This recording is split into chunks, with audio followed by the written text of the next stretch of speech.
Hola, ¿qué tal? Vamos a hablar de los trastornos en las plaquetas. Las alteraciones de las plaquetas son las trombocitosis y la trombocitopenia. La megacariopoiesis o trombopoiesis se desarrolla básicamente en la médula ósea. Están regulados por citoquinas y trombopoietina. La duración es de 4 a 7 días. La vida media de las plaquetas va entre 7 a 10 días. La trombopoiesis se completa en pocas horas. Cada megacariocito da origen a entre 1000 y 5000 plaquetas. Acá tenemos un cuadrito donde se ve un dibujo donde se ve que la trombopoiesis, como ya dijimos, es el proceso que corresponde a la generación de los trombocitos y se lleva a cabo en la médula ósea con una duración de unos 7 días. Acá está el megacarioblasto, el promegacariocito, el megacariocito granular, el megacariocito liberador de plaquetas, hasta que finalmente se liberan las plaquetas. Vamos a hablar de la trombocitosis. ¿Qué es la trombocitosis? Es el aumento del recuento plaquetario mayor a 450.000 por milímetro. Como fisiopatología tenemos causas primarias y causas secundarias.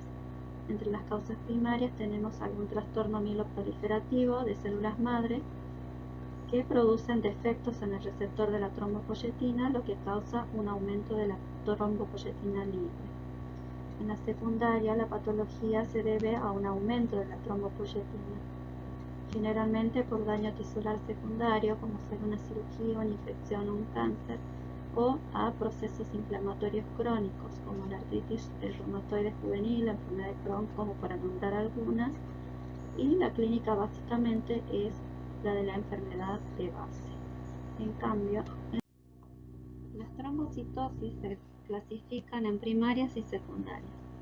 Como causas primarias tenemos los síndromes mieloproliferativos, la trombocitemia esencial, la policitemia vera, la leucemia mieloide crónica. Entre secundarias, pacientes post-esplenectomizados, una hemorragia aguda, una deficiencia de hierro, la recuperación de la médula ósea después de algún tratamiento, ya sea tratamiento con vitamina B12, con ácido fólico, y también algunas infecciones crónicas.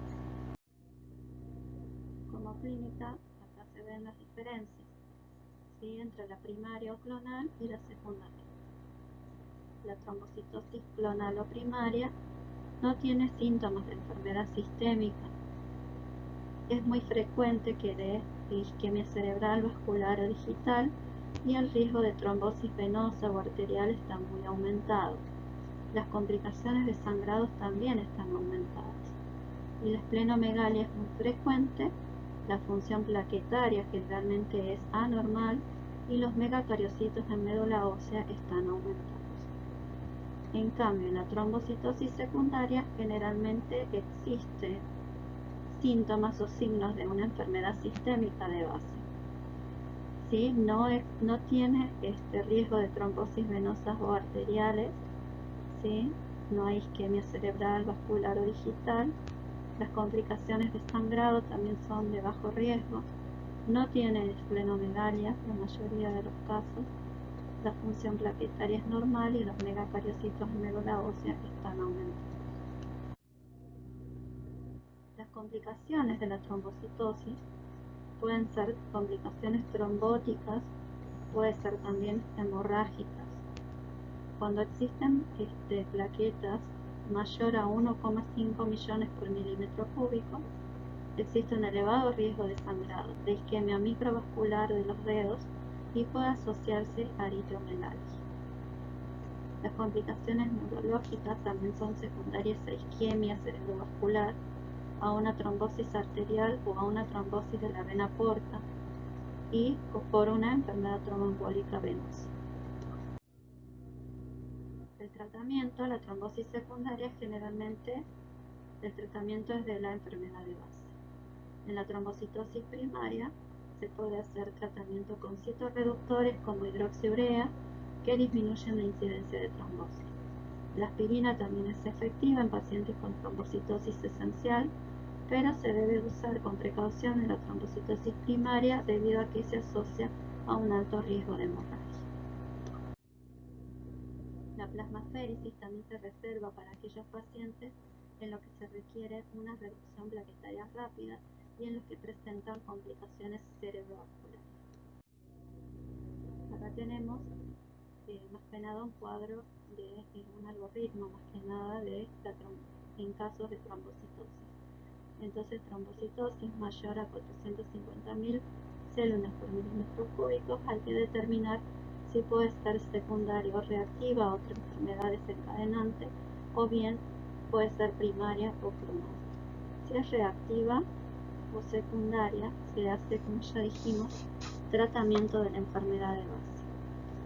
En cambio, en la trombocitosis primaria o clonal, depende si es asintomática o sintomática. Si es asintomática y si tiene un bajo riesgo, se continúa sin tratamiento. Y si tiene un alto riesgo de enfermedad cardiovascular, se puede hacer citorreducción con hidroxiurea. Si las plaquetas superan el 1.5 millones de plaquetas por milímetro cúbico, se hace citorreducción. Si es sintomática, hay que investigar la historia de trombosis y la historia de sangrados. Se puede hacer citorreducción asociado a aspirina. Si hay una isquemia cerebrovascular o digital activa, aparte de la citorreducción y la aspirina, se debe considerar la plasmaféresis. La trombocitopenia. La trombocitopenia es el recuento plaquetario menor a 150.000 por milímetro. La trombocitopenia responde a múltiples causas y su incidencia varía igual en diferentes situaciones clínicas. Tenemos que clasificarla siempre en trombocitopenias leves, moderadas o severas. Las leves van entre 80.000 y 150.000 plaquetas, la moderada entre 20.000 y 79.000 y las plaquetopenias severas sería menor a 20.000. La pseudotrombocitopenia se puede producir por agregados plaquetarios con EPTA, que es la presencia de un anticoagulante que hace que las plaquetas se aglutinen entre sí, o bien con los leucocitos. También las enfermedades con plaquetas grandes, la cifra de plaquetas detectadas puede ser inferior a la real. Como fisiopatogenia tenemos que las trombocitopenias pueden producirse por una disminución de la producción de las plaquetas o por un aumento en la destrucción de las plaquetas, ya sea de origen inmunológico o no inmunológico. Como para citar algunos ejemplos que producen disminución en la producción plaquetaria, tenemos causas congénitas, el déficit de vitamina B12 o de ácido fólico, algunas drogas como son la quimioterapia o el ácido valproico, radiación, el alcohol, las infecciones, ya sean, por ejemplo, para citar algunas, el parvovirus o el citomegalovirus, alguna hepatopatía que genera un déficit de trombopoyetina, ¿sí? Las hemopatías, como ser un síndrome de mielodisplásico, alguna leucemia aguda o crónica, los síndromes mieloproliferativos. Los que generan un aumento de la destrucción plaquetaria de origen inmunológico, podemos nombrar la púrpura trombocitopénica idiopática, que esta puede ser primaria o bien secundaria, alguna infección como ser el HIV, la hepatitis C, por síndromes linfoproliferativos, por drogas, ya sea como la heparina, también puede ser posttransfusional. El aumento de la destrucción de origen no inmunológico, como para nombrar algunas, pueden ser la coagulación intravascular diseminada, el síndrome urémico hemolítico, algún cáncer, el síndrome HELLP, como para nombrar algunas. Las trombocitopenias se pueden clasificar en centrales o periféricas.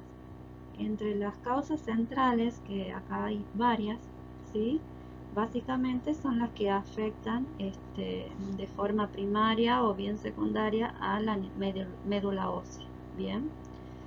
Que producen una depresión medular, puede ser por tóxicos medicamentosos o tóxicos profesionales, sustancias radioactivas o bien secundarias a infecciones, por invasión medular podemos nombrar a las leucemias o alguna metástasis de otro cáncer. La insuficiencia medular que genera aplasia, hipoplasia, mielofibrosis, síndrome de Fanconi, trombocitopenia idiopática. Bien, y si no, existen también múltiples enfermedades congénitas que pueden producir, ¿sí?, un déficit de las plaquetas de origen central. Bien, también tenemos las anemias perniciosas, ¿sí?, y aquellas producidas por el etilismo. Como causas periféricas, es decir, que no tienen su origen a nivel medular, tenemos causas inmunológicas o bien por hiperconsumo. De las causas inmunológicas, también pueden ser agudas o crónicas. Entre las agudas podemos tener aquellas que son secundarias a enfermedades virales o bien secundarias a fármacos como ser sales de oro o heparina. También entre las crónicas podemos tener las que son secundarias a lupus eritematoso sistémico, algunos síndromes linfoproliferativos, la infección por HIV, una cirrosis hepática, un hipertiroidismo, la sarcoidosis. Bien, por hiperconsumo podemos nombrar la sepsis, el hiperesplenismo, el síndrome HELP, que eso lo van a ver cuando cursen obstetricia, que es un síndrome que se produce en la mujer embarazada, bien, que es de un cuadro grave.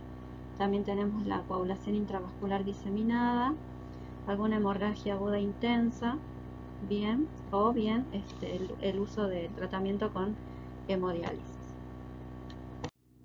Siempre hay que tener en cuenta también que existen algunos fármacos que pueden producir plaquetopenia, ¿sí?, ya sea por un mecanismo inmunológico. Como para nombrar algunos, tenemos el ácido acetil salicílico, el ácido valproico, la alfa-metildopa, la cloroquina, la clorotiazida, la heparina, la furosemida, hidroclorotiazida, indometacina, la rifampicina, las sales de oro, la sulfamida, entre otras. Bien, pero siempre hay que tener en cuenta los fármacos que consume el paciente. Siempre hay que realizar una anamnesis minuciosa, ¿sí? Siempre preguntar por antecedentes de sangrados, ¿sí?, espontáneos o ante traumatismos mínimos, ¿sí?, la presencia de epistaxis, gingivorragia, menorragias, petequias, hematomas, melena, hematoquesia, los sangrados que se producen después de alguna extracción dental, después de alguna cirugía, de algún parto, los antecedentes familiares, los antecedentes previos de trombocitopenia o de hemorragias, el uso de drogas, de alcohol, alguna vacunación previa, algún viaje reciente, como para sospechar en dengue, en riquecias, la malaria. El dengue, que en el norte, bueno, habitualmente acá en Salta, que ha hecho estragos en las épocas de calor, sí, también hay que tenerlo siempre en cuenta, sí, ante el origen de alguna, como origen de alguna plaquetopenia. Las transfusiones recientes también, y también las infecciones virales como ser HIV, hepatitis, entre otros. El examen físico también debe ser minucioso. Hay que constatar signos de sangrado, ya sea ver en la piel si hay petequias, equimosis o bien también en las mucosas. Generalmente las petequias y las equimosis en piel y mucosa se dan cuando las plaquetas son menor a 50.000, ¿sí?, o bien las plaquetas son disfuncionales o hay alguna coagulopatía asociada. La presencia de isquemia en alguna extremidad o necrosis cutánea también nos hace sospechar alguna trombocitopenia por heparina. Las anormalidades esqueléticas para sospechar algún síndrome congénito, las adenomegalias o la hepatoesplenomegalia o signos que indican la presencia de otras citopenias, las patologías asociadas como estigmas de hepatopatía, ya sea ictericia, arañas vasculares, circulación colateral. También los signos de infección u otras neoplasias.